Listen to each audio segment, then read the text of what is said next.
Les damos la bienvenida al podcast 105 de Crónicas Gumba. Estamos en el podcast especial de Bitácora. Recuerden que cada 5 podcasts vamos nosotros a compartir un poco, no traer un juego como tal. Y conmigo está César Rivera, también conocido en redes como Flagstad. Un saludo para todos. Y quien les habla, Víctor Dalos. Buenos días, tardes, noches, según nos escuchen. Tenemos 3 temas que vamos a tocar el día de hoy. El primero va a ser recordarles o comentarles las reseñas escritas de las que están publicadas en nuestra página, como para que se pasen por allí más o menos de qué se trata y le den una ojeada a la que les interese. Luego vamos a hablar un poquito o a leer algunas de las preguntas que nos han dejado. Les agradecemos muchísimo por las preguntas que nos han dejado. Y por último les vamos a comentar el resultado de una encuesta que hicimos para elegir los juegos que jugaremos o que traeremos para los podcasts 111 y 112. ¿Son esos, cierto? Sí, son esos, correcto. Pero antes de empezar, les dejamos algo de música para que se acomoden. Vamos a dejarles el tema principal de la banda sonora de Doom 3, una de las reseñas retro que tenemos publicadas en la página web.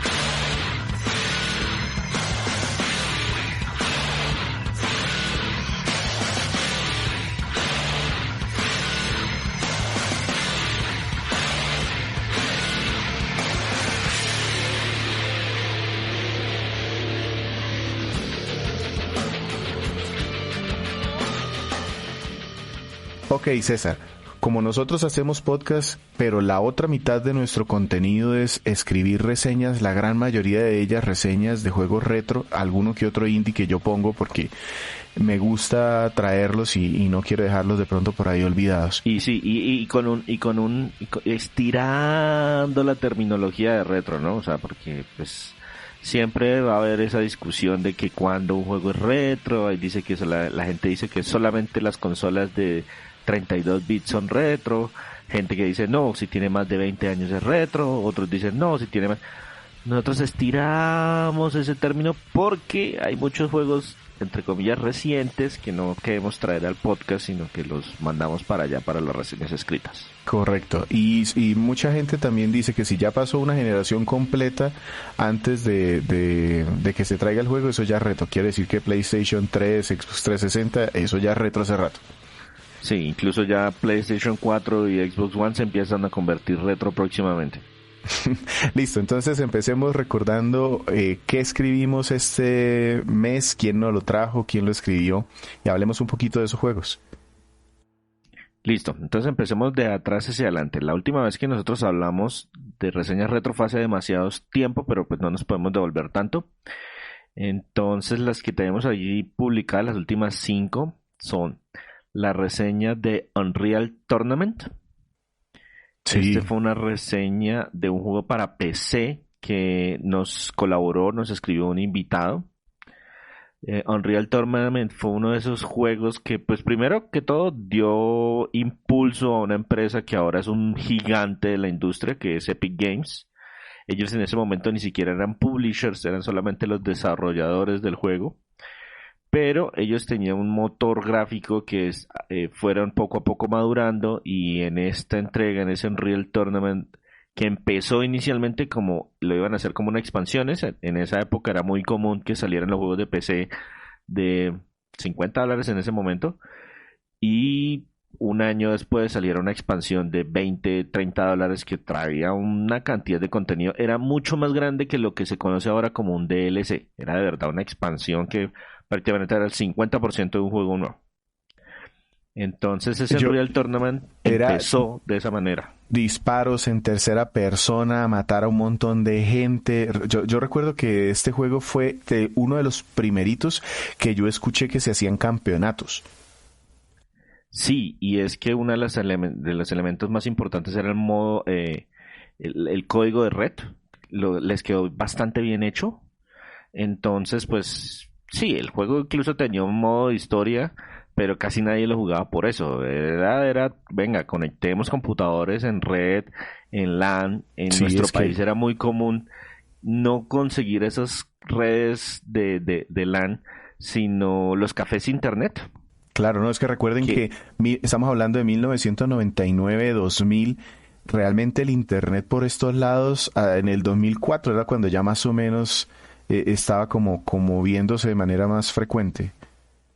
sí, y los cafés internet ya tenían la infraestructura, como quien dice, ya estaban montados tenían su propia LAN, y esos sitios se dieron cuenta que muchas de las personas que iban, no necesariamente iban a consultar, no sé, su correo electrónico o ese tipo de cosas, sino que también tenían la posibilidad de ponerse a jugar. Y uno de esos juegos que pegó en esos sitios fue Unreal Tournament. Ujú. De hecho, la persona que nos escribió la reseña, que fue un invitado, él nos comenta que él conoció el juego no en un café internet, sino en la sala de computadores del colegio.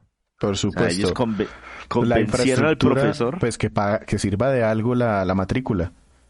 Sí, el convenció al profesor de que les dejara instalar el juego como en varios computadores, y como quien dice los chantajeaban con eso como premio. Oiga, si usted termina esto en tal tiempo, pueden utilizar los últimos 20 minutos para jugar. Y esa fue la forma como conoció el juego. Es un juego bastante sólido.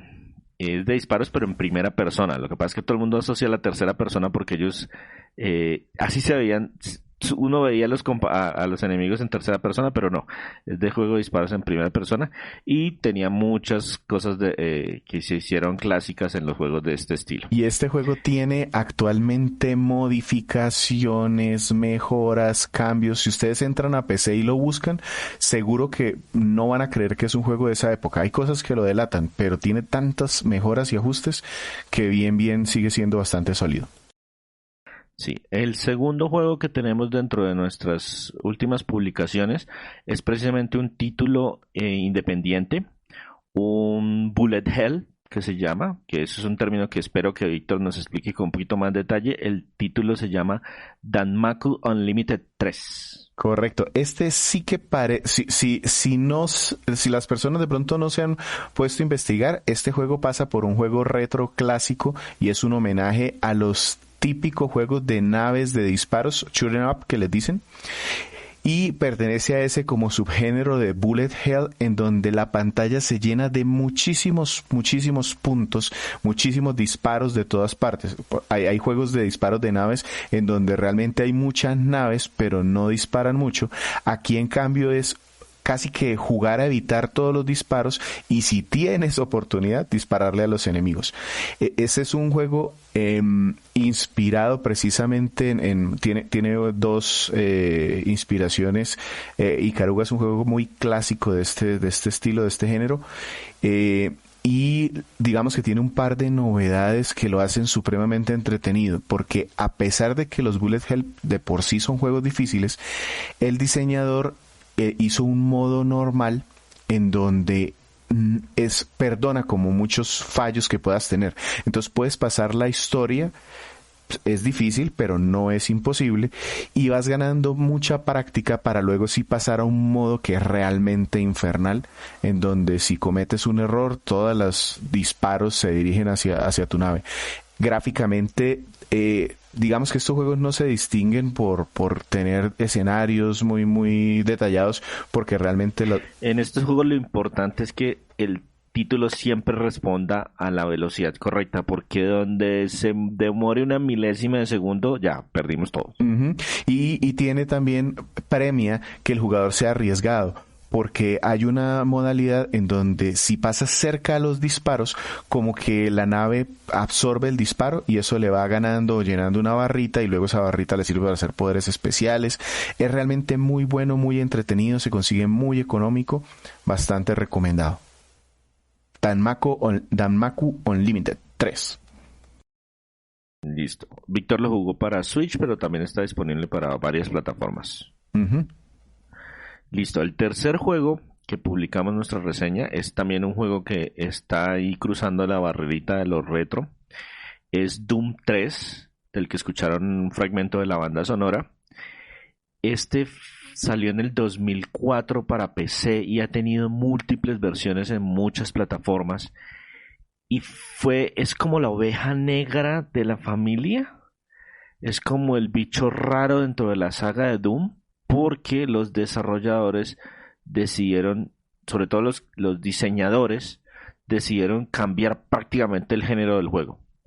Mientras los juegos de Doom normalmente son de mucha acción, muchos disparos rápidos, que muchos se burlan que los demonios están aquí atrapados conmigo, este lo hicieron como un juego más de supervivencia. Uh-huh. No, y se nota mucho porque incluso los primeros juegos de Doom, los más clásicos, los que corren hasta las calculadoras, en esos juegos el personaje que tú llevas, el Doom Guy, Doom Slayer, es realmente poderoso, se siente poderoso frente a los demonios. En cambio aquí sí yo me alcancé a acojonar, en algún punto me alcanzó a dar susto. Sí, la ambientación es impresionantemente oscura, es decir, pues una de las virtudes del motor gráfico con el que desarrollaron el juego, que es el ID Tech versión 4, si mal no recuerdo, era que podían trabajar muy bien todo el tema de la iluminación, y los desarrolladores entonces decidieron que Doom se volvió todo negro y eran luces y uno llevaba una juega con linterna. la lamparita y es o la lamparita o disparo. Exactamente, es en la versión original. En la versión original era o lleva la lámpara y ve qué es lo que lo está atacando, o saca el arma y dispara lo que lo está atacando. Y los enemigos son de esos que de distancia no son tan peligrosos, pero se acercan un poquito y se vuelven letales. La ventaja es que pues hay bastante energía por ahí por el camino. Hay muchísima trama, eso me sorprendió porque para hacer un juego de Doom, o sea, la historia de Doom es, usted está en Marte y sí, usted está en Marte y pues se abrió un portal al infierno, por favor, mátelos a todos. Y aquí no, aquí nos explican quiénes son los que están en Marte, qué pasó en la base antes de que empezara, qué pasó en este momento, por qué, en qué momento literalmente se abrieron las puertas del infierno, y hay muchísima trama. Igual el juego es bueno, pero sí se siente muy raro, o sea, si para si las personas están buscando un juego de Doom, este se siente mucho menos Doom y más como otro estilo de juego, como de pronto Fear, esos que están más enfocados como a la supervivencia. A la supervivencia. Y la narrativa. Sí, tiene sus fallitas aquí y allá, hay muchos temas de que para precisamente crear esa tensión y a cada rato lo terminan a uno emboscando y los espacios son bastante cerrados, entonces no hay muchas formas de maniobrar, porque esquivar a los enemigos es relativamente fácil, pero pues con los espacios tan cerrados es muy muy difícil de maniobrar. Este juego tiene además, yo lo adquirí posteriormente, yo lo jugué en su momento y lo compré hace poco de nuevo en una versión que es un paquete e incluye los juegos clásicos, y eso me encantó porque es como tener esas colecciones donde está Doom 1, Doom 2, creo que está el de 64 también, y está este. Sí, ese salió hace relativamente poco, el año pasado, en el 2021, como a principios del 2021 o a finales del 2020, por allá. Y el precio es bien accesible. Sí, pero me sacó muchísimo la piedra eso porque lo lanzaron en versión física, pero en versión física solamente trae el juego del 2016. O sea, se llama The Doom Collection, pero trae Doom 1, 2, 3 y el del 2016. En versión física, solamente el 2016 está en el disco. Y el resto yo me hice con la versión de Limited Run Games, que ese sí trae el 1, el 2 y el 3 en físico. Bueno, pasémonos entonces a otro juego que es todavía más reciente. Es un juego, digamos que de carreras. Más o menos. Porque pues conducimos vehículos. El título se llama Excitebots, salió en el 2009, Excitebots Trick Racing. Ajá. Salió en el 2009 para Wii, fue publicado por Nintendo y desarrollado por Monster Games, una cosa por el estilo. Así es. Víctor fue el que escribió esta reseña, ¿no? Yo no tenía ni idea que la serie, pues claro, Excitebikes pues es un clásico de la NES, pero yo nunca relacioné ese título a Excite como que eso fuera una franquicia. Yo este juego lo compré porque lo vi de eso en exhibición en una tienda que supuestamente era oficial, no sé si era oficial, todavía no lo he podido. Era una tienda oficial. Sí, que estaba por acá. en Bogotá. Exacto. Era licenciada, era un licenciamiento, pero era la licencia oficial de Nintendo. Y recuerdo que yo trabajaba cerca del sitio donde estaba la tienda, entonces yo iba cada mes, cada 15 días, e iba a mirar qué había por ahí, si había algo en rebajas, y recuerdo haberlo visto y estaba baratísimo. Lo pusieron en pantalla y me pareció súper raro y decidí comprarlo. Por eso, después me enteré que era de alguna manera como una secuela de un juego de camiones que salió en Wii antes, que ese nunca lo jugué. Side Trucks, que se salió para el lanzamiento de la consola. Y resulta que ese juego de camiones tenía una particularidad que se podía ir cambiando, como que a cada vuelta se cambiaba el escenario. Entonces se destruía algo o se abría había un derrumbe, entonces bajaba el terreno, cosas así. Este juego, cuando dice César que se supone que es de carreras, es porque primero los vehículos son como bichos, entonces hay ranas, hay saltamontes, una mariquita, un murciélago que tienen forma como de robot, entonces por eso se llama Excitebots. Y sí, uno compite contra los demás, pero resulta que llegar de primero no es suficiente. Cuando tú llegas en los primeros puestos, pues te dan un montón de estrellitas, pero tú puedes coger estrellitas en el trayecto, hay estrellitas botadas. Y aparte hay una serie de minijuegos por ahí, pero minijuegos locos, pero muy buenos también. Por ejemplo, hay una pelota de fútbol y uno puede empujarla para que entre a la portería y eso te da estrellas. O si haces un salto muy grande, de pronto por ahí volando hay unas mariposas y te dan una red, y si tú las atrapas, entonces también te dan estrellas.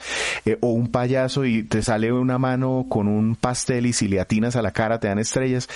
Es súper divertido. A mí es uno de esos, es uno de esos juegos de Wii que yo digo es como, no es tan famoso y merecería ser más famoso porque es muy bueno, muy divertido. Tiene unos pecaditos por aquí y allá. Los escenarios de pronto se pueden sentir un poquito como estándar.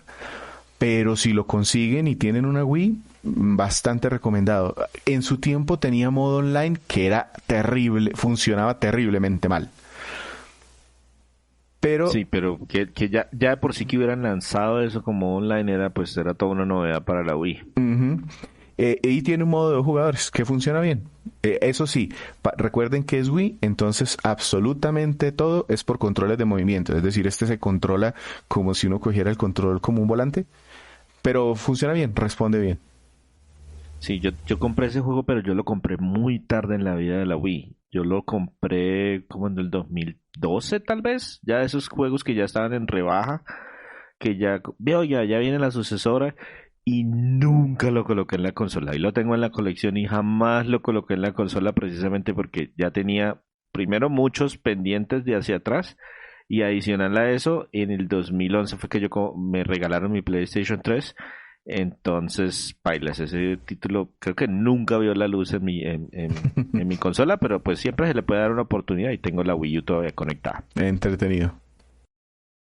Bueno, y para cerrar esta tanda de reseñas de la página web, acuerden que pueden visitarnos en www.cronicasgumba.com.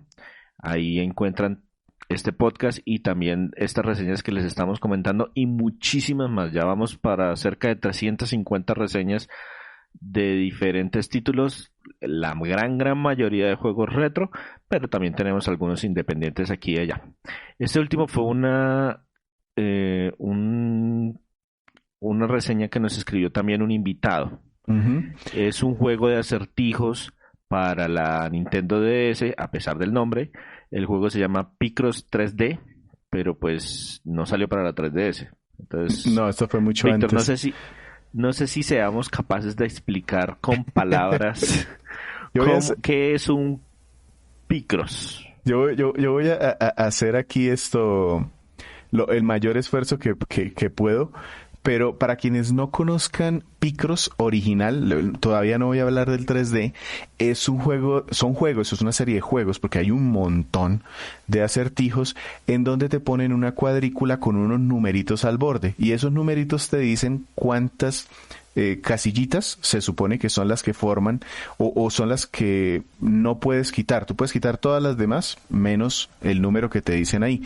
Y entonces la idea es que juegues con la cuadrícula, con unos cuadrantes y trates de formar un dibujo que hay oculto en toda esa cuadrícula. Imagínense buscaminas, más o menos, pero Sí, buscando... pero las instrucciones no están en las de al lado, sino están en los bordes. Así es, correcto.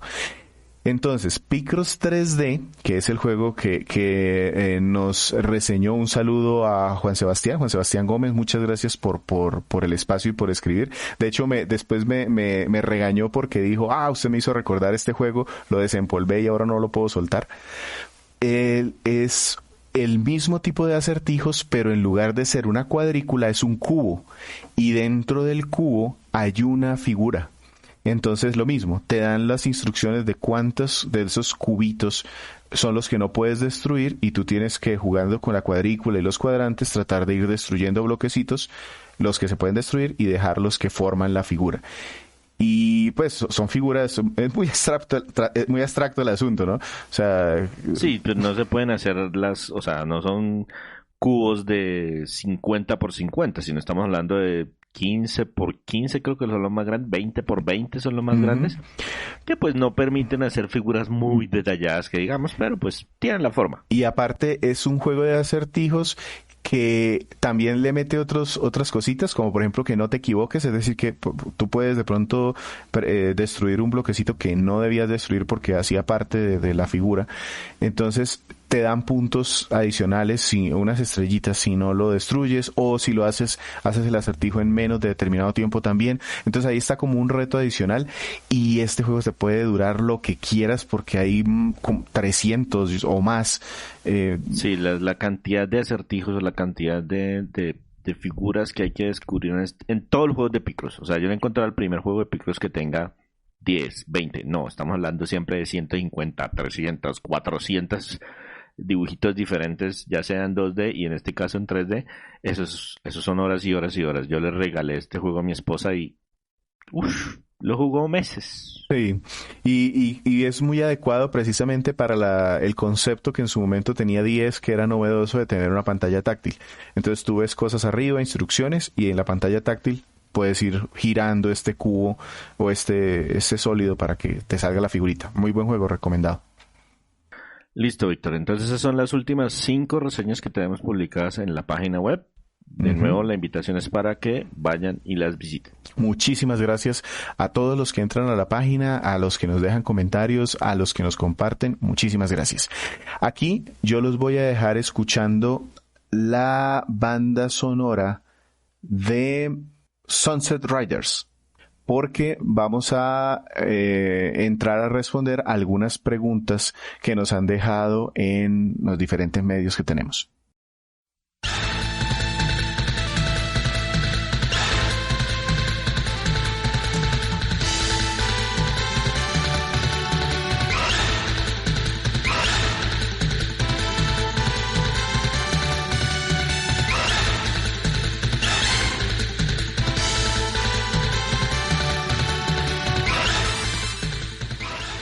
Ok, César.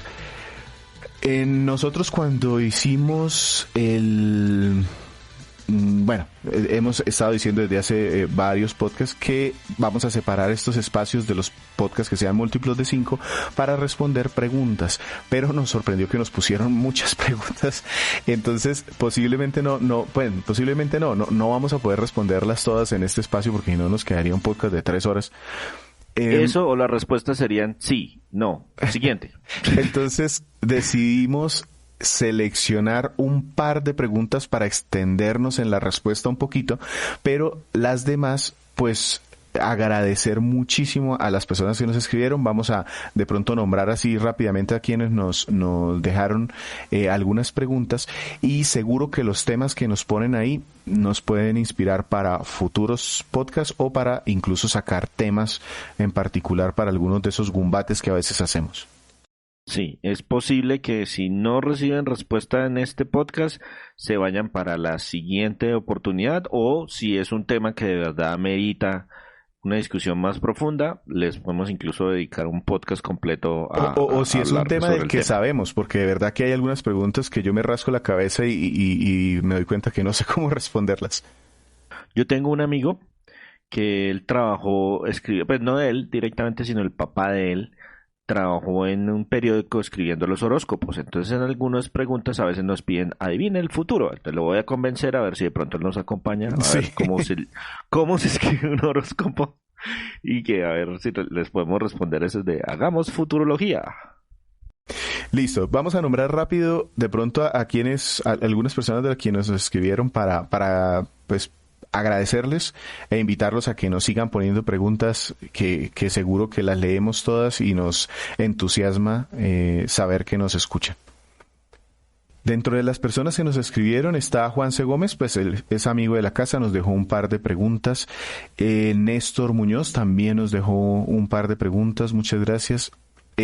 Aquí hay una que de pronto podemos tocar un poco, si no la respondemos completa, pero la podemos tocar un poco. Miguel Gómez también, él nos escribe mucho, le agradecemos por escucharnos, por dejarnos sus comentarios. Chess en iVoox también nos dejó una pregunta y Lepanta 2003 también nos dejó una pregunta. Dos preguntas. Y de estas seleccionamos dos. ¿Cuáles preguntas seleccionamos, César, para conversar hoy? Una tiene que ver acerca de los gustos y de la forma como el proyecto, es decir, como el podcast y la página y todas estas cosas han afectado nuestros gustos sobre videojuegos. Uh-huh. Aquí la leo. Chess precisamente nos escribe, bueno, mi pregunta es, ¿han cambiado sus gustos o han adquirido nuevos gustos en videojuegos? Obviamente gracias a el podcast, recomendaciones o deberes. Y yo a esta le voy a pegar precisamente una de las que dije de Néstor Muñoz, que nos dice que qué hace un juego bueno y a un juego malo, si es percepción o si hay un checklist, en fin, definir qué es lo que lo hace bueno o malo. ¿Por qué las pego? Porque, pues voy a empezar yo aquí respondiendo, César, y usted mete la cucharada también. Los gustos, en mi caso, recuerden que nosotros empezamos este proyecto en el 2000, ¿cuándo fue? 13. En febrero del 2013 escribieron la primera reseña escrita y en septiembre, agosto, octubre del 2013 publicaron el primer podcast. Entonces estamos hablando de una generación diferente, de una situación familiar diferente. Entonces los gustos sin duda han cambiado y también la forma de escribir y de evaluar ha cambiado mucho. Normalmente yo seleccionaba únicamente juegos que a mí me gustaran mucho, sin saber si eran buenos o malos. Yo los presentaba como buenos porque me gustaban. Y a medida que he venido pues como recibiendo o exponiéndome a más cosas a medida que el proyecto avanza, sí me he tenido que primero de manera formal buscar exponerme y aparte aprender un poco de cómo buscar o evaluar un juego. Entonces, en mi caso, sí ha cambiado mucho los gustos, primero porque me expuse a más cosas a raíz de que el proyecto me obliga también a jugar un poco más.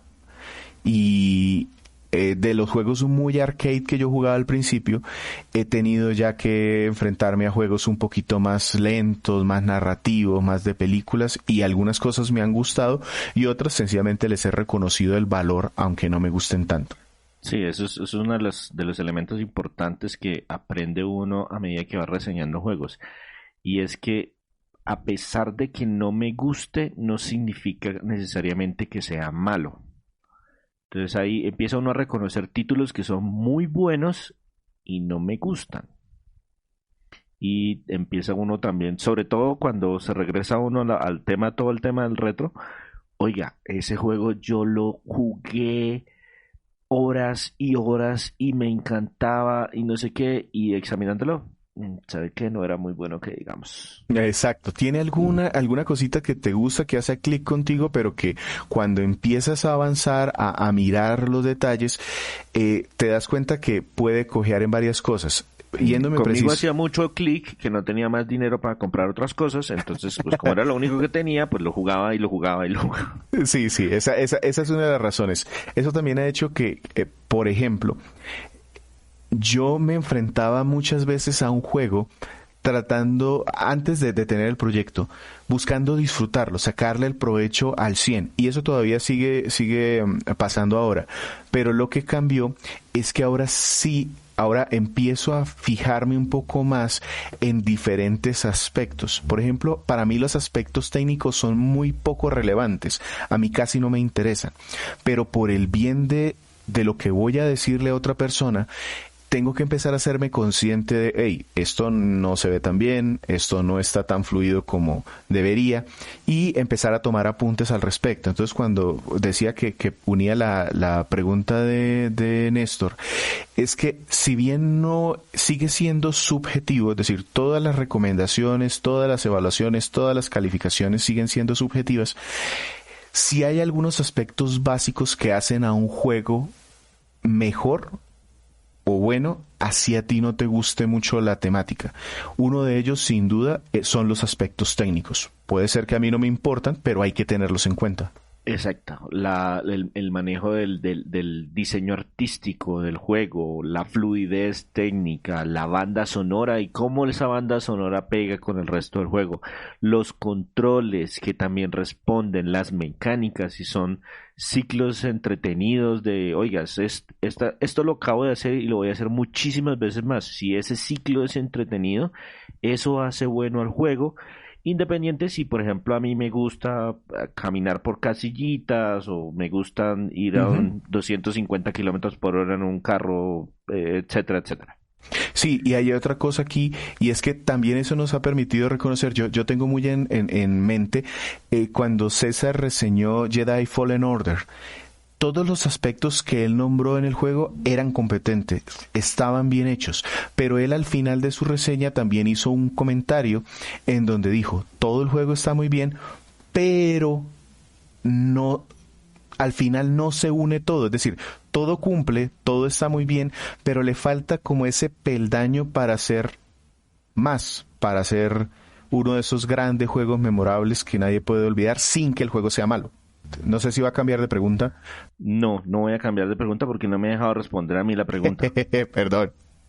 En cuanto al tema de gustos, mis gustos personales no han cambiado mucho, pero he descubierto algunas cosas gracias al proyecto. Yo la verdad escribía reseñas y la primera reseña que yo escribí la escribí tal vez en el 2002 para una revista de sistemas de la Escuela de Ingeniería de Sistemas de mi universidad, unas reseñas de juegos de computador.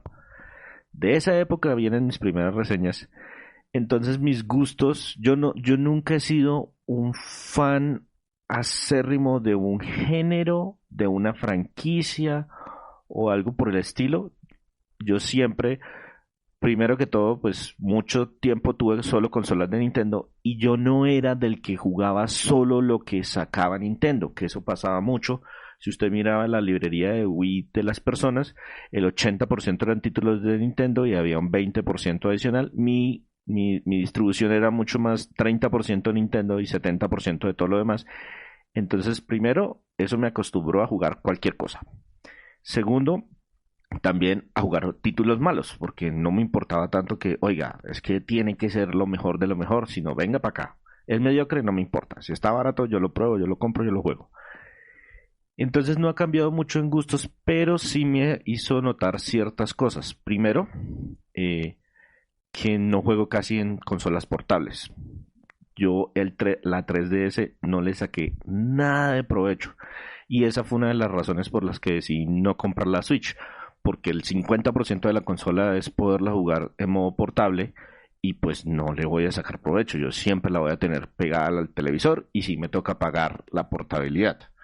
Entonces esa es una de las razones pero el proyecto me ayudó a eso porque yo juegos de 3DS terminé tal vez 3 y eso, creo que los 3 Ujú. los reseñé en la página para el proyecto. Y lo otro que me hizo darme cuenta es realmente cuánto tiempo juego. Cuánto tiempo realmente juego porque el ritmo que le exige a uno escribir todos los meses, tener un juego listo todos los meses, pues es diferente, tiene ciertas presiones de que, oiga, va quedado, cuál va a ser el próximo que va a ser, yo lo puedo apoyar, apóyeme usted, todas esas cosas. Y lo que sí me ha hecho es que me ha hecho abandonar muchos títulos que ya sé reseñar. Ujú. Sí, yo Y creo es que que, vamos a tener que hacer algún mes ese de la reseña que no hice en su momento porque alguien me la sí, ganó. sí, la reseña del refrito, el refrito de la reseña o Eso una es. cosa por el estilo. Ajá, correcto. Porque yo, por ejemplo, comparto muchos juegos con Sergio y también comparto varios con Andrés. Y pues yo la mayoría se las ganaba a Andrés. ¿Por qué? Porque Andrés siempre, ay, no, no pude. Y entonces, bueno, está bien, ni modo, la presento yo. Pero Sergio sí me ganó algunos, por ejemplo, unos Resident Evil, Víctor me ganó los Tomb Raiders, ese tipo de juegos. Entonces yo los tengo, también están en mi colección, pero pues César no los puede jugar porque ya se reseñaron para el podcast y necesitamos material nuevo. Ujú. A mí, ahora que cuentas eso, yo en cambio lo que reconocí, pues digamos que siempre lo supe. Para mí lo que fuese jugabilidad primaba sobre los aspectos técnicos. Y cuando compré la PlayStation 4 con mucha ilusión de voy a jugar ahora sí esos juegos grandes de los que todo el mundo habla, me encontré muy aburrido. Encontré que realmente no era para mí. Y pues ratifiqué que mis gustos son esos juegos arcade, esos juegos diferentes, más arriesgados. Los indies se volvieron un punto de sorpresa constante para mí. Y digamos que eso también lo modificó. Ok, no sé si hay algo más para poner aquí o pasamos a la siguiente pregunta. Yo creo que pasemos de una vez a la siguiente pregunta.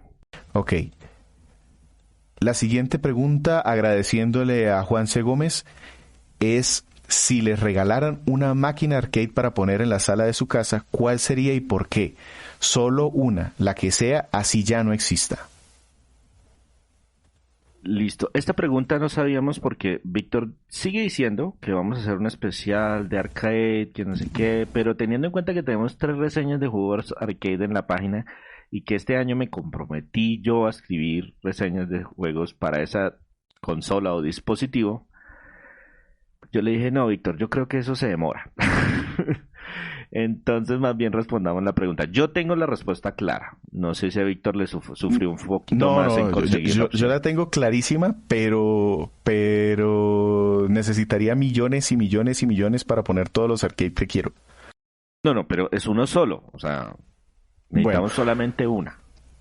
yo voy a nombrar el uno al final, pero les voy a nombrar por todos No, los que ya pasé. empezó Víctor a hacer trampa.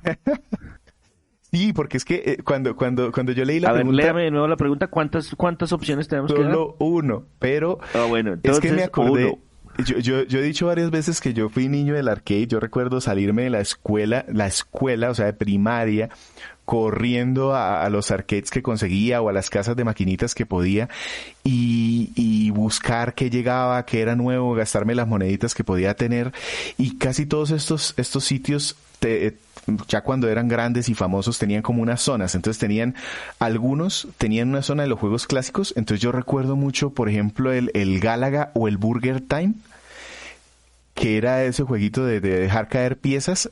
Eso me Uy, parecía pero eso es muy viejo. muy viejo, claro, pero esos fueron incluso los primeros que yo vi. Y eran unos gabinetes que incluso eran como mesas planitas. Ya, por esas curiosidades de la vida, Víctor y yo somos de la misma ciudad, a pesar de que no nos conocimos nunca en esa ciudad.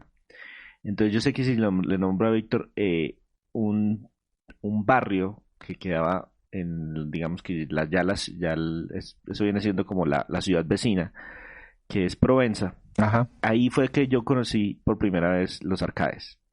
Y en esos sitios, no sé por qué terminé allá, o sea, no tengo ni idea porque estaba yo muy pequeño, pero yo recuerdo el sitio que era como un segundo piso y había unos arcades viejísimos. Ajá, sí. Ya, pues, habían unas habían unas mesas con Space Invaders, eran las mesas de Space Invaders. habían otras con Rally X y habían otros juegos. Eso es lo primero que yo recuerdo de arcade, pero ninguna de esas me llamó. Entonces, Víctor, empecemos de una vez con sus trampas. Bueno, mis trampas es que yo dije, bueno, a cada los juegos les metí más moneditas. Entonces, de los que más moneditas le metí fueron de los de carreras. Entonces, Ridge Racer, Sega Rally, Daytona USA. Uy, ese Daytona USA se llevó cualquier cantidad de moneditas de mi parte. Y era una zona en los arcades más grandes, porque los de carros solamente los podían tener los arcades más grandes. Era con toda la parafernalia de la silla y no sé qué. Entonces esos me gustaban un montón. Los de aviones, entonces Aerofighters era el que más me gustaba. Yo sé que no era el mejor, pero a mí me gustaba un montón porque en uno de esos Aerofighters, no me acuerdo cuál, había un delfín que conducía un avión. Los juegos de pistolas. Hay una reseña de arcade, si mal no estoy, o no, fue en un podcast que hablamos de Terminator. En un podcast. Ajá, sí. Hablamos de... Sí, en Terminator 2, que yo no sé si les conté la anécdota que yo ese juego nunca Víctor, yo le digo, solamente tenemos 3 reseñas de arcade en la página web. Bueno, yo voy a poner otros. Por eso es que este año yo dije, este año César va a escribir de arcade, y ya me terminé 3 juegos de arcade para próximamente publicar. Bueno, yo voy a colaborar en un futuro. Terminator 2, tengo una anécdota en ese juego, es que yo nunca lo pude terminar y recuerdo que una vez llegué súper cerca al final y me quedé sin moneditas. Entonces yo ya me iba a ir todo aburrido y llegó otro tipo y metió moneda y terminó mi juego. Y faltaba muy poquito. Entonces así fue que vi el final, pero yo no lo pude terminar. Virtua Cop, también de esos de pistolas, muy muy buenos. De los de acción Sunset Riders, antes de Super Nintendo, verlo en arcade para mí fue una locura y lo vi por allá en un municipio, ciudad pequeña, intermedia, San Gil, para los que conozcan Santander, allá lo vi en una maquinita. Los beat'em ups también le gasté muchísimas monedas, el de las Tortugas Ninja, el de los Simpsons, hay unos de Dungeons and Dragons. Esos eran populares y relativamente fáciles de aprender a jugar, entonces todo el mundo le podía meter una moneda y terminábamos jugando con X. Con cualquier cosa, sí, yo hice un par de amigos precisamente en una máquina de Dungeons and Dragons que se llamaba Tower of Doom.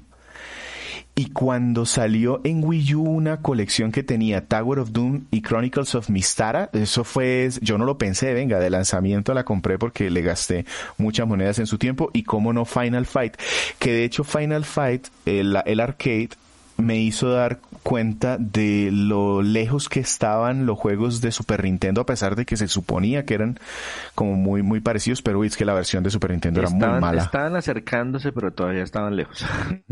Ya para terminar, los juegos de baile, Dance Dance Revolution fue una locura.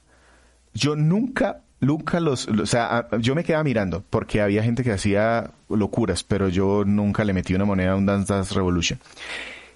Y ya para terminar, y ya así decir cuál es la máquina que yo pondría, pues para nadie es un secreto si escuchan el podcast que a mí me gustan muchísimo los juegos de pelea. Y recuerdo la primera vez que llegué a una máquina, una de las digamos que más costosas, de los sitios de arcade más costosos en Bucaramanga, que es la ciudad de la cual somos, fue entrar y que se escuchara el grito de Killer Instinct como 3 pisos más abajo. Yo subí corriendo a ver qué era eso porque era una bulla impresionante. Entonces, Killer Instinct o The King of Fighters, aunque The King of Fighters luego pues ya lo encontrabas en cualquier tienda de barrio.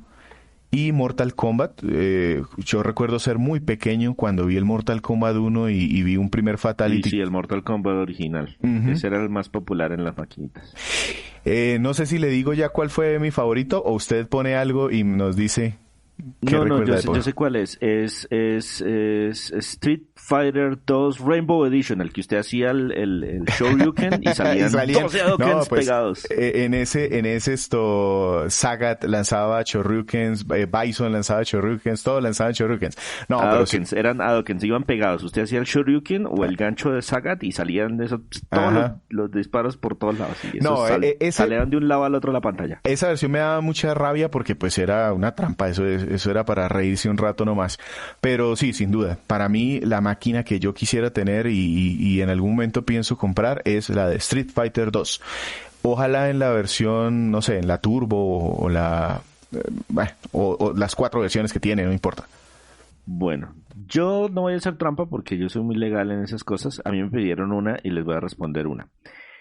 Este fue un juego que disfruté mucho en su versión de PlayStation, Nunca lo jugué mucho en arcade, creo que lo probé solamente en 2 oportunidades, pero apela a mi gusto personal por ese tipo de cultura. También es un juego de pelea y es Samurai Showdown 4.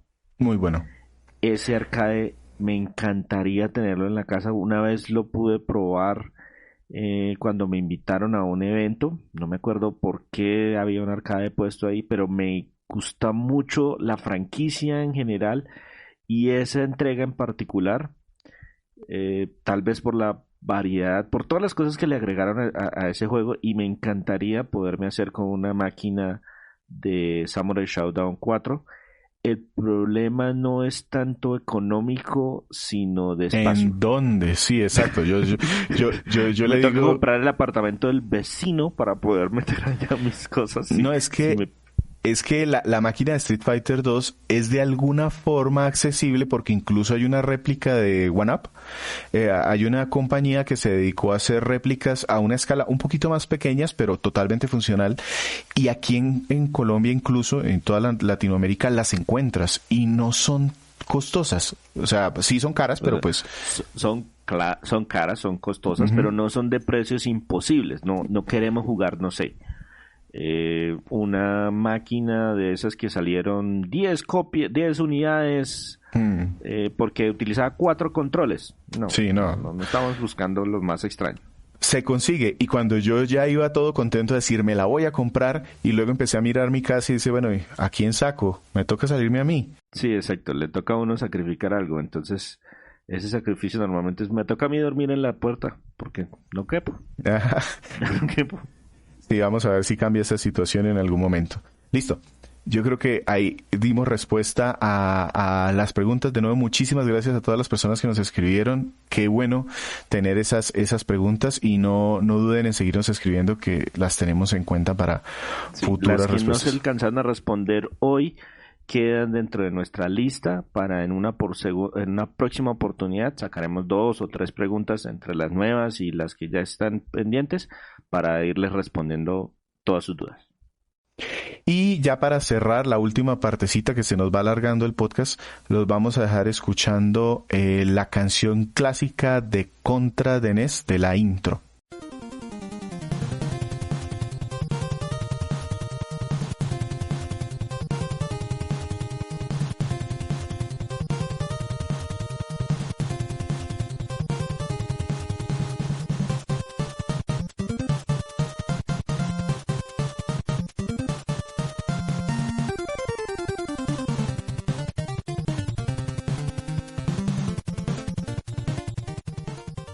¿Y por qué les dejé escuchando esta canción?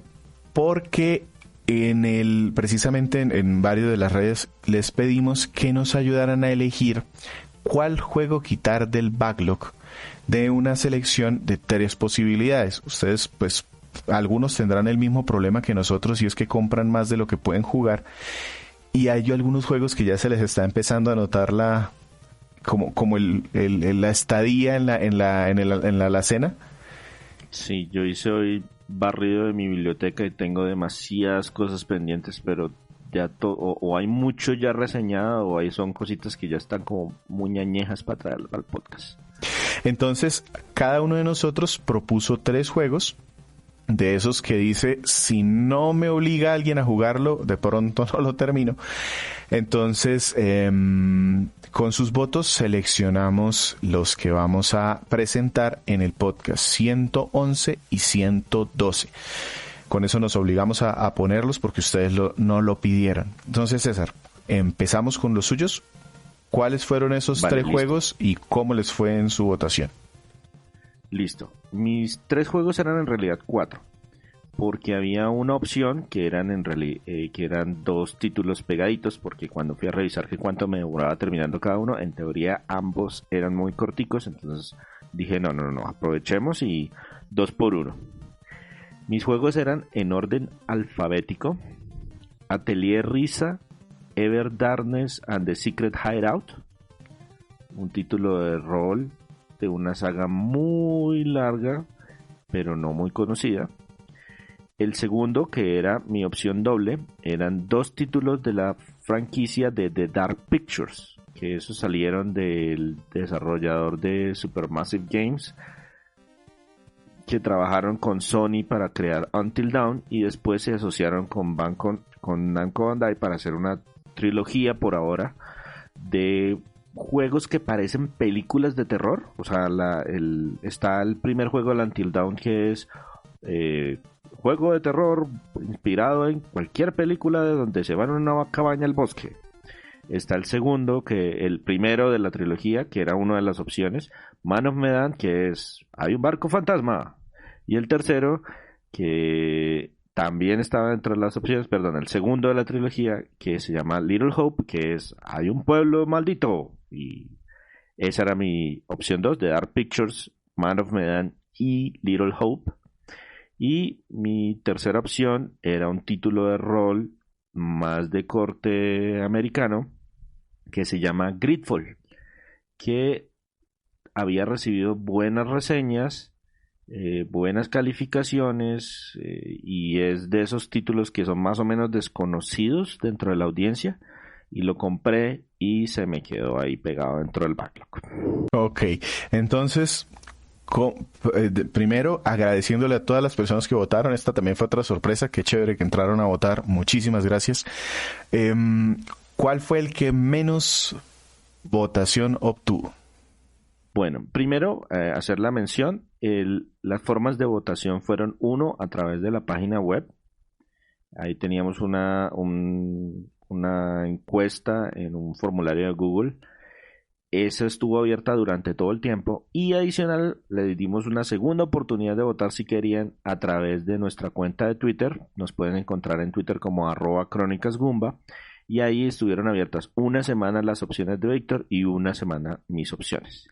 El juego que menos obtuvo votos fue la pareja de títulos de The Dark Pictures. Esos en total obtuvieron solamente el 24% de los votos. Ok, pero de todas formas 24 es un número respetable. Sí, no fue una masacre, no fue que los demás lo cogieron, o sea, y barrieran con se él, metió no. en el Pareto, se metió. Sí, estuvo ahí, no estuvo peleado, pero pues estuvo por lo menos presente. Okay. Entonces, esos títulos no descarto que los saquemos del backlog, pero de pronto podrían convertirse en una buena pareja para presentar en Halloween, una cosa por el estilo, dependiendo de cómo vayamos de aquí hasta el mes de octubre. Bien, ¿cuál fue el segundo, el que casi llegó? La virreina, y que por ende les va a dar también el resultado final, fue Gridfall. Por lo tanto, el juego que yo voy a presentar en el podcast número 112 es Atelier Risa, Ever Darkness and the Secret Hideout. El Gridfall obtuvo el 35% de los votos y no muy lejos quedó el Atelier Risa con el 41% de los votos. Entonces estuvo más bien apretado, esos estuvieron cabeza a cabeza y me pusieron a mí personalmente a sufrir mucho, porque como no sabía cuál era el que iba a ganar, me tocó empezar uno y luego empezar el otro y luego devolverme el primero y luego devolverme al segundo, porque como son juegos largos tenía que empezar a jugarlos desde un poquito antes, si no, no iba a llegar a tiempo para el podcast. Ok, Víctor, ¿cuáles son los suyos? Listo, pero entonces para resumir, para recordar, entonces César va a traer un juego de rol japonés con una muñequita que hace alquimia. Correcto. Perfecto. Atelier Risa, Ever Darkness and the Secret Hideout. Yo por mi parte presenté 3 juegos también que llevaban, pues algunos no tenían mucho tiempo, pero sí se habían lanzado hace algún rato y no sabía si iban a pegar mucho en mis gustos para terminarlos. También por orden alfabético, el primero fue, el de las propuestas fue Baldur's Gate 2 Enhanced Edition. Este es un juego inspirado en Dungeons and Dragons, Calabozos y Dragones, esos juegos de mesa, de lápiz y papel. Ese en particular, Baldur's Gate, eso es una ciudad del mundo de o algo del reino de Forgotten Realms, de la campaña de Forgotten Realms. Y digamos que es una expansión, es un juego con mucha historia en donde llevas varios personajes, tienen clases típicas de ese tipo de juegos, entonces magos, guerreros, monjes, en fin, yo estos juegos los conocí pues en computadora muchos años atrás y me compré una compilación de juegos en Switch con la firme intención de nunca jugarlos, porque pues sé que son juegos larguísimos, pero por algún motivo terminé el primero, entonces decidí, bueno, hagámosle el esfuerzo al segundo y si la gente quiere escuchar al respecto, lo traigo. El segundo juego es Captain Tsubasa, Rise of the New Champions, o los supercampeones, como se llama por estos lados, Oliver y Benji por otras partes. Es un juego de deportes con mucho sí, digamos RPG. que es un juego de fútbol. Los juegos originales de esa franquicia eran juegos de rol en que los combates se decidían en partidos de fútbol. Uh-huh. Pero estos ya se transformaron casi que en juegos de fútbol. Sí, prácticamente. La jugabilidad en su gran mayoría viene siendo un juego de fútbol muy parecido a los que conocemos por allí. Pero aunque todavía tiene todo el tema de la cháchara y de la trama. Exacto, hay una trama de fondo y también hay como unas técnicas especiales, entonces a mitad del partido puede salir uno de estos personajes y lanzar el gran disparo del águila, no sé qué, del frío, de no sé cómo, y grita porque cuando un japonés grita, los golpes pegan más duro. Entonces, fue la segunda opción. Y este juego, Andrés lo iba a traer hace mucho tiempo. Y, sí, él lo prometió para un podcast en 2020. Y esa fue una de las razones para que yo las comprara. Porque dije, bueno, Andrés lo tiene, me gustaría probarlo. Y terminé comprándolo en PC porque hubo una promoción ridícula, entonces lo compré. Más que una promoción, eso fue como un error cuando pusieron el precio en la tienda. Ajá, sí. El caso fue que ahí lo puse, pero después me jugué como 1 o 2 horas y lo dejé tirado y dije, ese juego no va a ningún lado, a menos de que ustedes voten por él. Y el último fue no un descache, fue un juego que me llamó a mí muchísimo la atención. Descalabro, fue un enredo. Fue que me tropecé 2 veces con la misma piedra. Más o menos. Eso que uno dice, no voy, y va. Contra Rogue Corps. Tenemos un podcast en el que Víctor dice por qué no deberíamos comprarlo, y por eso lo compré.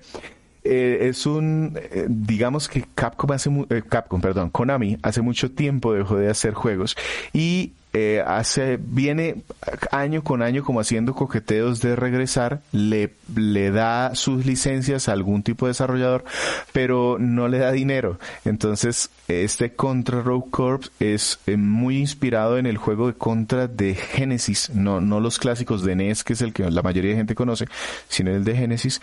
Sacaron una versión que se ve en tercera persona, con un ángulo un poquito raro. Pero al final tienes acción, tiene música y el arte es un poquitico como noventero.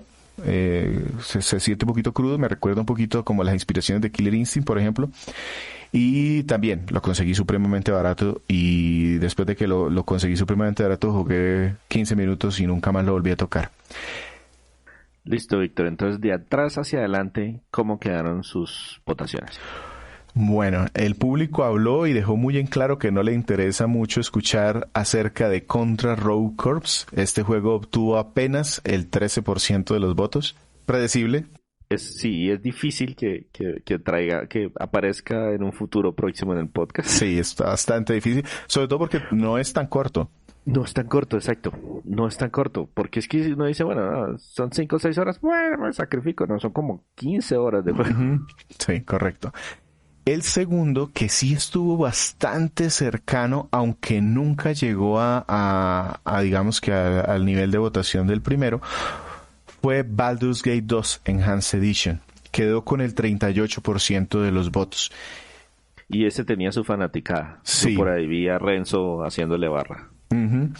Sí, desafortunadamente pues quedó de segundo, entonces pues con eso ya pueden intuir que el juego que vamos a traer para el podcast 111 de mi parte va a ser Captain Tsubasa Rise of the New Champions, con el 49% de los votos. En mi caso, yo sí desde muy iniciadas las votaciones no cambió, casi que la mitad de los votos casi siempre estuvieron para Captain Tsubasa. En las 2 encuestas, o sea, tanto en la página web como en Twitter, en ambas claramente estaba ganando Captain Tsubasa. No por mucho, pero estaba ganando. Uh-huh. Entonces, para el 111, ese es el juego que voy a traer, y ya, pues como intuía que iba a ganar, ya lo avancé bastante. Ese Baldur's Gate 2 me hace ojitos porque no lo he terminado y la historia está muy buena. Bueno, no lo he terminado, no, me falta un jurgo por jugar, además esos son de esos juegos de 60 horas. Pero de pronto le hago el esfuerzo porque hubo por ahí un interés relativamente alto, sí señor. Uh-huh. Bueno, Víctor, entonces pasamos a despedirnos. Muchísimas gracias por seguirnos. Recuerden www.Crónicas Goomba. Entren, miren la página, lean las reseñas. La idea de estos podcasts bitácora de los que estamos haciendo en los múltiplos de 5 es precisamente acercarles ese contenido para que de pronto les llame la atención ir a leer acerca de estos juegos un poquito más retro. Y sin más, muchísimas gracias por escucharnos el día que ha sido hoy. Y les deseamos que la pasen muy bien. Un saludo para todos. Music licensing reimagined.